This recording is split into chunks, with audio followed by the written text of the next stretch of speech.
Like I said, the Force is a microscopic organism that lives in the bloodstream. This is actually a lot like a real-life thing called a mitochondria. The things that George Lucas said control the Force are actually these mitochondria. In real life, the mitochondria use cellular respiration to create ATP, which is an energy molecule. The mitochondria takes glucose, breaks it apart, and plants and stuff all use into some other things.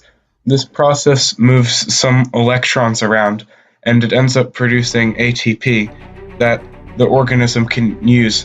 Animals and plants and stuff all use ATP to power themselves, a lot like Yoda's description of the Force in Empire, that the Force flows through all things.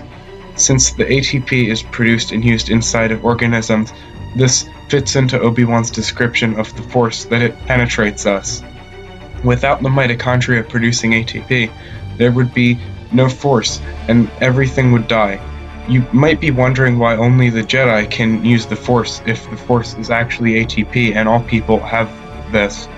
This is because they have really high number of mitochondria. Like Qui-Gon said in The Phantom Menace, Anakin and Yoda both have really high mitochondria counts. If they have a lot of mitochondria, they can produce a lot more ATP than most things, which would allow them to be able to use the extra ATP for the stuff in the movies. This is also why people get tired when they use the Force a lot. They're using up a lot of their energy. In some cases, like with Luke in The Last Jedi, they use up too much of their energy and they can't live anymore because they have no more ATP.